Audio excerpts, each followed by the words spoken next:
Hi there, Randy Green here, and welcome to this little introductory video to the mastery of choice. As always, I am continuing the work I've been doing from all of the other videos that got out there. We are in this line of my take on Buddhism, which you'll find on the Whole Academy YouTube channel. And then we are, or have begun, the mastery of life, where we kind of have worked with the first trinity, the first three levels of that. And here it is a good place to begin the principles of progression, which are also 12 principles of progression, which you also find on in the free material on the blog that is connected to this channel.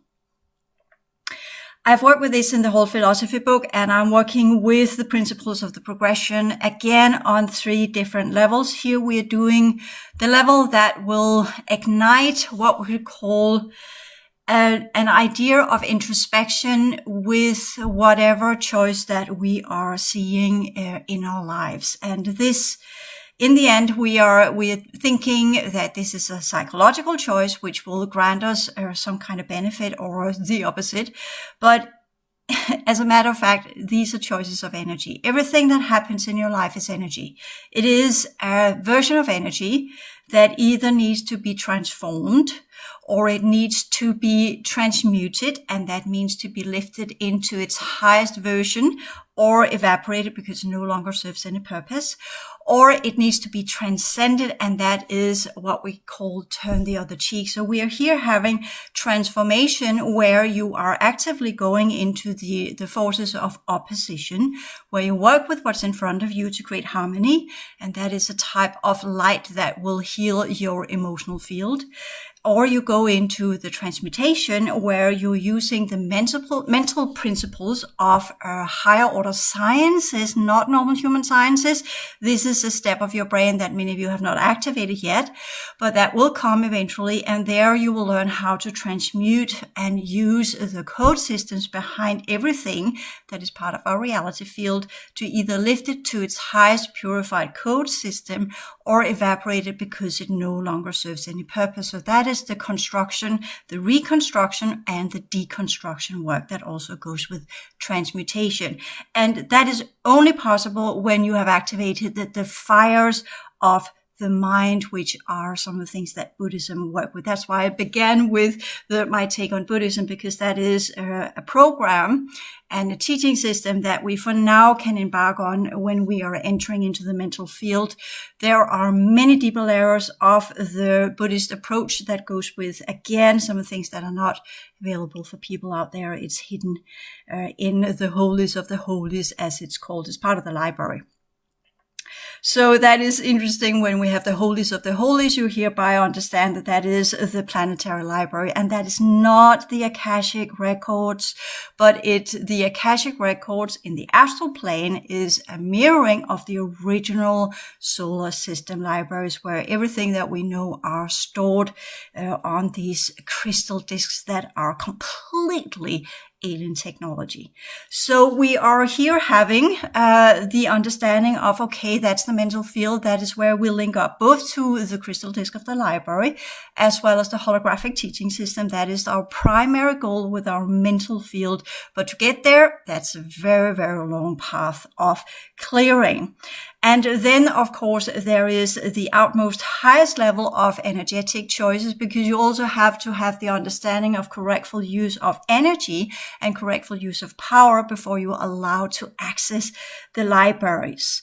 But when we talk about the transcending, that is where we, as I said, turn the other cheek. And that can be used both in the opposition dynamics. If you try to create harmony and it's not possible, to elevate it to its highest potentials, from where you can either transmute it or into an either higher healing process, or evaporate it completely because it no longer serves any purpose.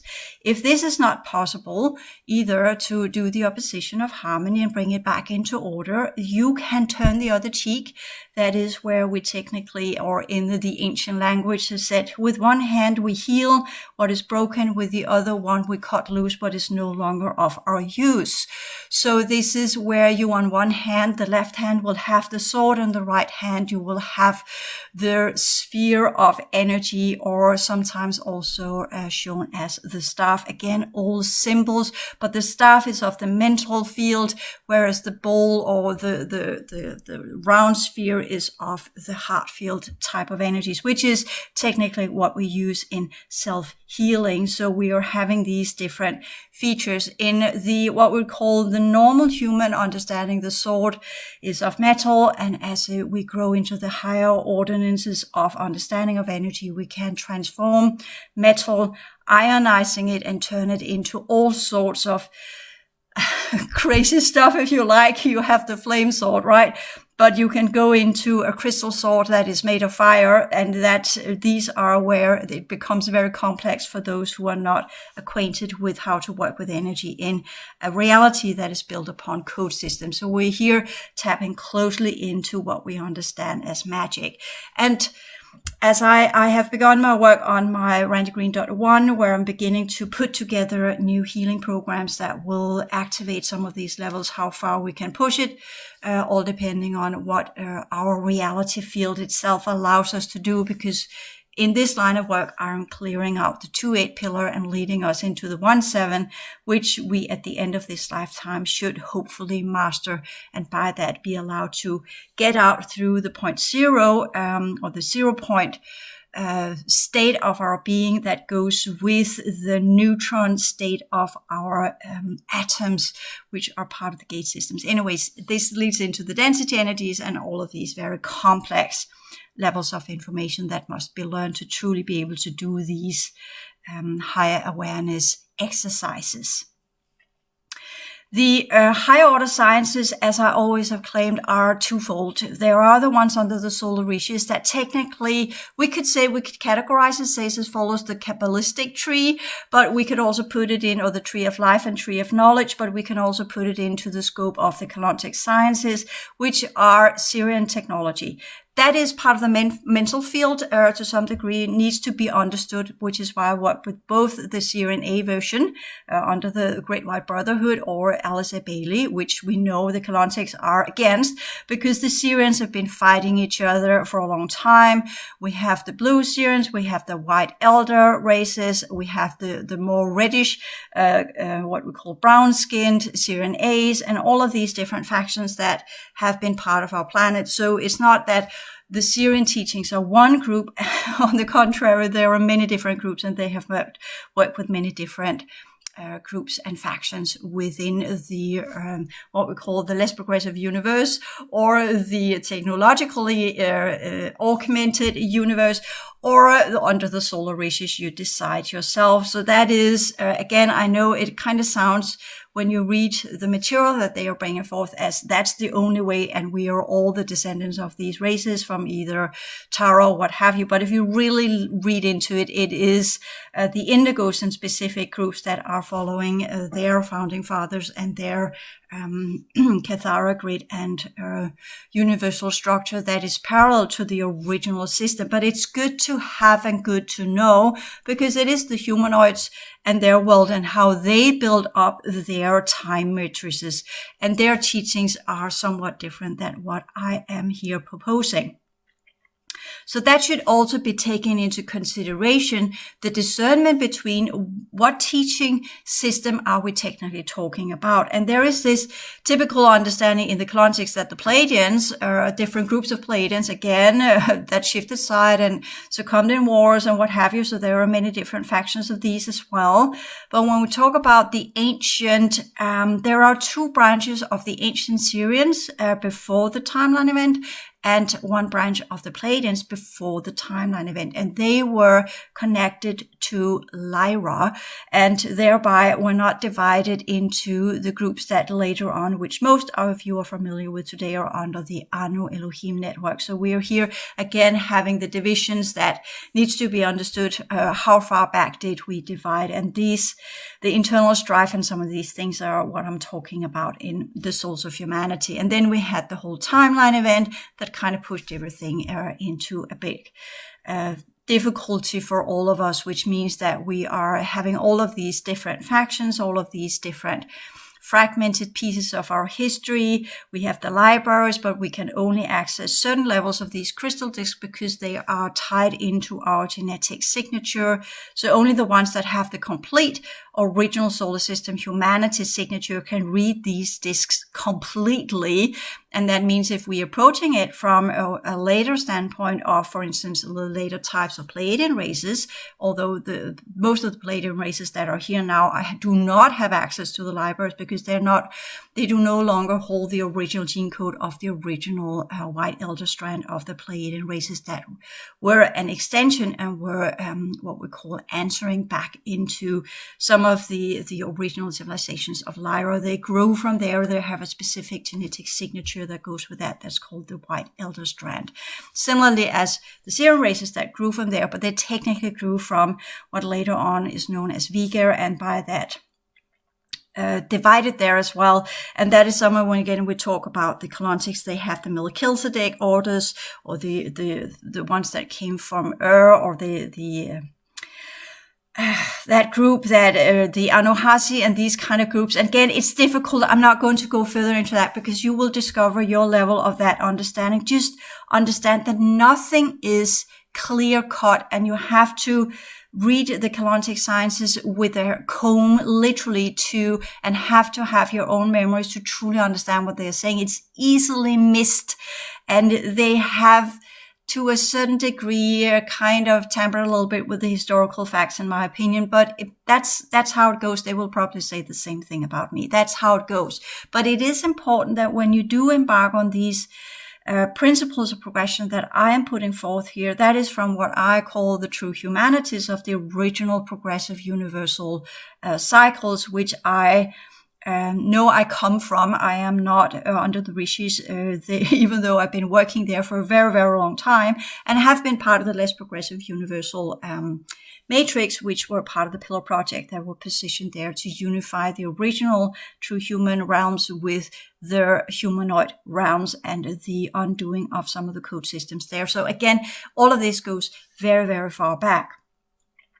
But when I talk about the principles of progression and that way, my goal with this line of work that I'm doing is that we are a mixed bunch. It's not that we are pure this or pure that. We are no longer. But in this work, we will eventually kind of have to. This is the whole journey of discovering who and what we are. So we reach that level of perfection that is ours to reach, and that is where we get in contact with our original higher order consciousness units, which again, when we talk about these in details, these understandings of DNA activation and what we're here to do, then that is where the Colontics and I really differ, because we have a different approach to things when it comes to terms of consciousness units and consciousness build up. And some of the ideas that are presented in the Colontics, I cannot agree with, but I understand completely why they have made it that way. And it is in concordance with the three primes, which are what they call the founding fathers, that became the godhead of the Cathara grid, that are part of that time matrix structure that were built in the LPU. So I completely understand why that is. And I understand the orientation of these three primes, and I remember and recall where these three primes came from. So I also understand these things, even though that they are not seeing them as entities, they are seeing as collectives, and they are seen more as abstract entities more than actual physical form. But that is the higher you get up in energy, you can choose to be in what we could call a kind of a solid, a plantonic solid, you can call it that. That's why we have the cubes, the spheres, and the squares, and the crosses, and all these kind of things. They are a kind of symbolic representation of a type of consciousness. But they can also be manifested into different forms, all depending on what level they choose to manifest themselves. As the Colontics say, when they go into the hologram, they can take specific forms because they can change the code systems to do so. And in the progressive world, we work with this a little bit differently. Our universal structures are built up in a different way. So we are here having a cross point between two different teaching systems, which I will tap in and out of because I'm trying to reach broad with the humanoids that have to remember who and what they are, but at the same time also offering them the return path to the true human worlds, which is also part of the end cycle. And that's where I came in with the Pillar Project. That was what I was participating in and were part of creating an enormously long time ago. The principles of progression are thereby to be understood, and these are the principles that you kind of need to relearn. There are two ways we can use this, or originally it was used for the humanoids, as in saying you have now been part of the LPU, or the Less Progressive Universal Structure, or the time matrix for so long under the Cathara grid, and you have been working with a specific set of technologies, and you are accustomed to work with things in a specific way. And that is all good and fine, and all of this is covered in the Colontic sciences some way or another, but I'm working with it differently because I have worked with it in a language that is suitable for our time now, and not in the ancient languages, which would not make much sense to you because these ancient languages are numerical, they are tonal, and they are also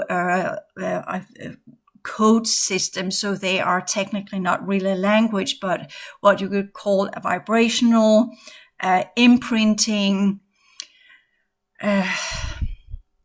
sounds that are capable of altering the reality field, hologram, if you like. So that would be a different way to put it. So that's what the original version of language is. And that's why most of the high order races are not speaking, but are telepathic, because there we use visuals. And we're using some of the higher order senses that we have, including the 6 layers of different ways of conveying and working with complex information systems, which I teach about in the whole academy courses under the New Grand Cycle Transition Sciences.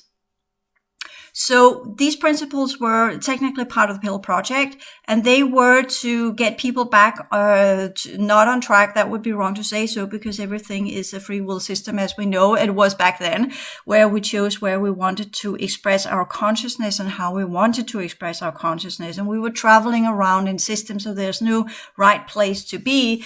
But after a long journey, you know, what do you call it? That saying of the son in the Gospels that have left home and he's been out sleeping with the pigs and drinking up all his money and fornicating and doing whatever. And the prodigal son, I think that's called. And then you have the son that stayed home and he did everything that he was supposed to do. And he thought he was to inherit the farm from his father. And then the return son, from that had went to another place, decided to come home, and he thought he would come home and get scolded and yelled at. But instead, the father took him in and gave him a big hug. I'm paraphrasing here, and welcomed him with a great party. And the son that had remained home, the firstborn son, he was upset, and he felt overlooked, and all of these issues that are with, you have a lot of both in the Gospels, but also in the Old Testament, where you have this 2-son issue, where you are having is it even in the Gospels? I think it's actually the Old Testament. It doesn't matter. But you have these 2 sons, one that does what's supposed to be done, and one that does not do what's supposed to be done. It goes all the way back to Cain and Abel, which is Cain and Havel, as it's actually said. And Cain has a specific name, as well, understanding in Hebrew, as well as Havel also have it. And again, we're having these 2 brothers, where one is following the laws and the other one is breaking them. So this is the typical understanding of some of the old ways of building up and saying, okay, what do we do then? But with the progress, I want to say it, but in my mind I can say it, but my tongue will not say it. The returning son, the one that was led astray and went into all of the worst levels of the physical matter and then returned back home, there would be that understanding. Yeah, when you return back home, you will meet trial, and you will meet scolding, and you will meet all sorts of, you transgressed, and thereby you will be judged, and all of these things that would be the normal behavior, so to speak, in a system of justice. But in fact, what happens is that the father is just happy that he has returned. And the reason why I'm putting this one in is that when we did the Pillar Project, it was not to impose the laws back on, or saying that you were judged forever or anything. They chose to go in that direction, and they chose to go in that direction because they saw it as their prerogative to learn that whatever they wanted to learn. And in that, we were just kind of waiting patiently for them to figure out to return. And I still have that in me. When I say in my take on Buddhism, they say, well, go out and take another couple of rounds until you're ready and then come back when you're ready to do what you need to do, because that's how we perceive things. That has later led into all sorts of what we call misunderstandings of compassion and forgiveness and all of these kind of things, which is why I'm also talking about that in Mastery of Life, that forgiveness has a specific purpose where both are understanding that we need to work together as a team to get things back in order and to do what needs to be done. And we both need to understand where we went wrong so that we can get back on track together and do what is possible for both of us in spite of our differences. So we can both stand in our own light, but we can also choose to join our light field, so to speak, to create another type of synergy that will lift us both into a higher state of existence. So that's what the principles of progression is all about. How do we amplify and assist each other to do this journey so that we can return back home? And here we are. It's a little bit funny, right? I'm also working on my way to return back home, and so are you. So this is where the principles of progression is no longer between two humans, where in the Pillar Project, I would be a representative of the original humanities and teaching this to the humanoids. But here we are all kind of in the outskirts, and we are all sleeping with the pigs, right? And are eating all sorts of things that are not healthy for us and doing stuff that is distorting our original energy system. So where are we to do this correct partnership? And that is with our own energy system. And from that one, then our energy system with the gate system. And then from there, return to the restoration program, which there are remnants of, as I talk about in the whole transition science classes. When we talk about the principles of progression, it can both be used interpersonal between humans, but also between ourselves and our energy system. And that's where we begin. So we understand that when we do make the choices, the right energetic choices, we are then being able of recreating our higher awareness structure. So this goes with the understanding. Many are saying, can we even reach the higher awareness? And I'll say, yes, it is possible. But the path to get there and the learning processes and choices and the mastery of life, the mastery of choices, as well as the mastery of progression in itself, are something that we must relearn. And in that way, many are stumbling and falling and are not following through. They're not doing their daily energy work. They are not to the extent that they need. They still have too much they feel they need to do in the base program or the normal human life. They have difficulties in letting go. They have not extinguished that desire yet. And as long as that is in the way, then it's very, very difficult to get control of your emotional field that holds all sorts of energy patterns, karmic patterns, subconscious patterns, past life patterns. Karmic and past life and subconscious say, aren't this kind of the same? In a way it is, in a way it isn't, because past lives is within this reality field, whereas karmic patterns can actually extend to patterns outside of this life. So there are, again, these difficulties in when we truly begin to work with the emotional field and all the 9 layers of it, and that will take us to the artificial 4th dimension. And we need to go beyond that one to truly get back into some of the original timelines that are connected to our heart field and the work with the chiasm. So it's a very long journey that we are embarking on, and that is why many are just kind of choosing to turn their back and move on and transcend it technically and say, it's not for me, I can't do this. I'm not the prodigal son or whatever it's called. I said it right one time. I am not that returning daughter or son going back into the true human world. So I'll just stay put and take what is given to me here, because that I am in mastery of. The other things are just too difficult for me to learn. So that's a decision as the returning son had to do as well. When he was out there, did he return because he had no more money and just thought to himself, well, it's probably a bit better to go home and see if daddy can give me something, a curling kit, right? Or did he choose to go back because he finally was tired of it and said, yeah, I've done enough. It's time to go back home and do my duty and assist with building the farm and assisting my brothers and my father and and take care of my heritage and do what I'm supposed to do? And that's the question we need to ask ourselves. Where are you? Are you returning because you are in a dire state of need of something and you don't know how to exist in this world, and thereby returning for the wrong reasons? Because the mastery to return are much more difficult than the mastery of staying out here, because that is where you truly acknowledge your heritage and you accept your responsibility and you accept what you need to do to be able to truly assist in the maintenance of the farm and the reality field that you are part of. So that demands a completely different level of obligation. The most important thing with the mastery of choices is that they lead to progression, and they lead to that type of energy in your energy system that will begin to ignite what we call the higher order levels of you. Because when you begin to work with the principles, you are tapping into the original laws of our reality field. And as you do so, there will be a recognition. There will be a feedback loop that kind of says, oh yeah, she's done out there. Let us get her back home. And she has begun with the understanding of how to respectfully treat life and other life forms in non-exploitation. And she has begun he has begun the understanding of, okay, there are principles here. There are laws I need to follow.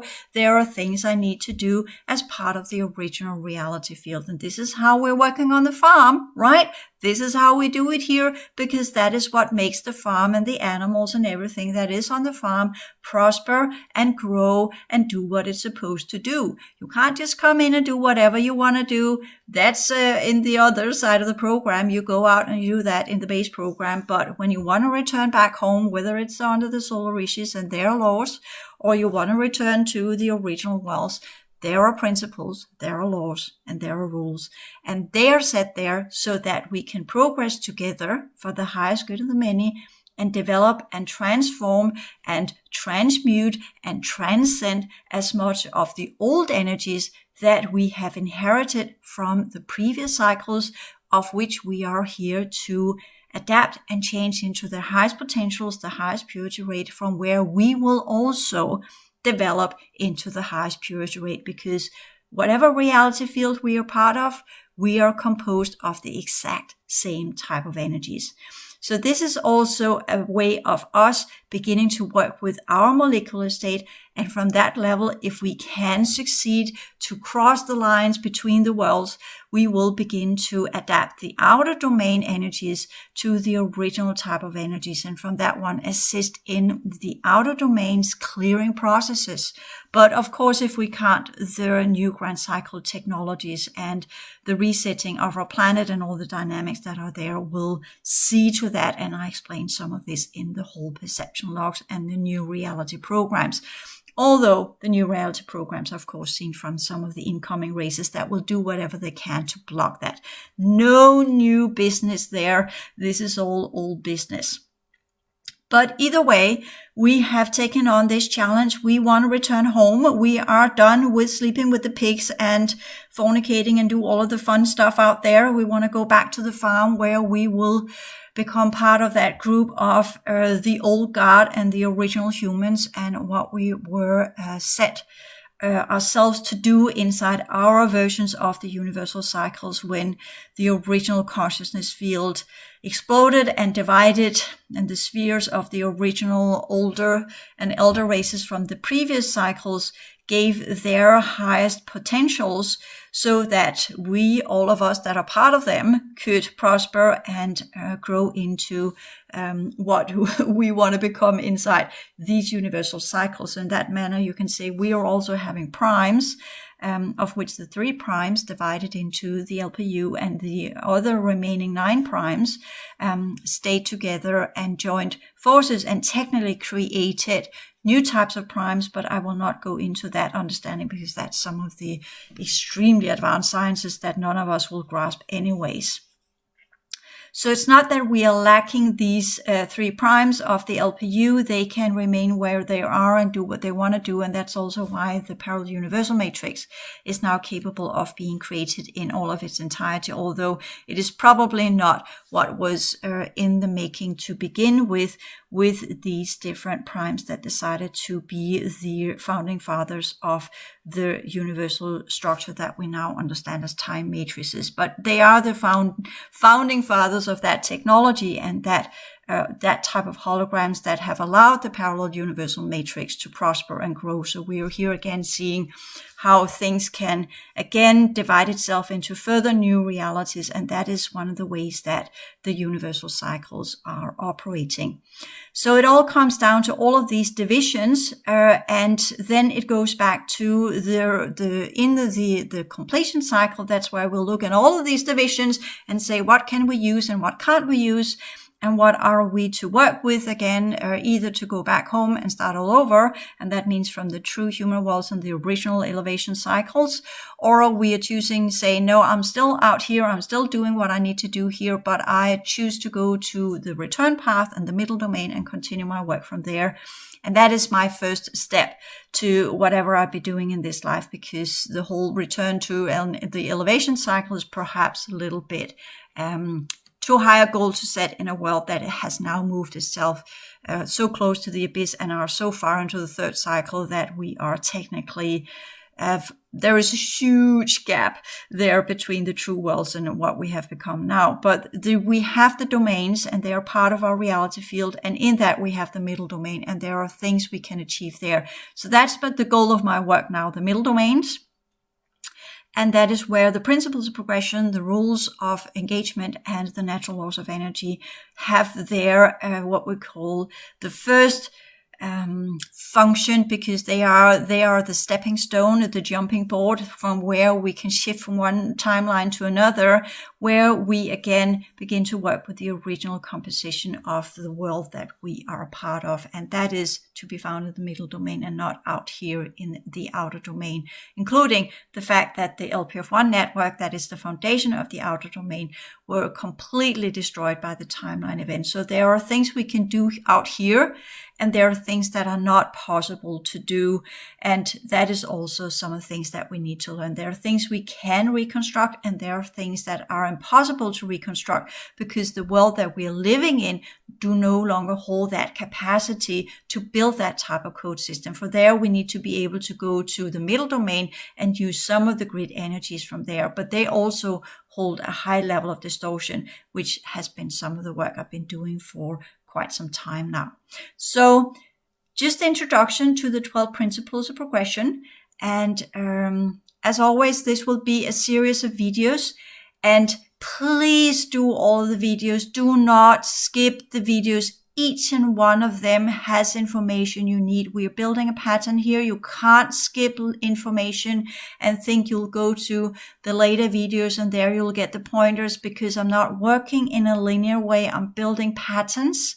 Each video has its own code system, its own energetic level. You cannot skip the videos if you really want to do this. And as always, I can recommend you from the free material. If you really want the big picture of things, if you really want to dig deeper in, then it's a whole academy courses. And these you have to take from one end to another. And then it's also the inner work courses I am beginning to put together now, and all the work that it takes. This is a lifetime's of work. This is not a summer holiday course that you're just embarking on. This is a choice. Are you the returning son or daughter, or are you the one that just want to remain within the base program? These are some of the things you need to be clear on. That's the first choice, the first foundational choice. Do you want to remain where you are? If you do want to return, why do you want to return? What is driving you to return? Is it the right foundation? Because if you are trying to return on the wrong foundation, you will understand that the journey you will take will be very difficult, because at this journey, there's a lot you will have to let go of to be able to truly return home. And there's a lot of responsibility, and there's a lot of work to be done, and nothing will come easy. So you have to be on the right modality here. You have to have made the right choice that this is my life. This is who I am. This is where I want to go, and this is what I want to become. Thank you.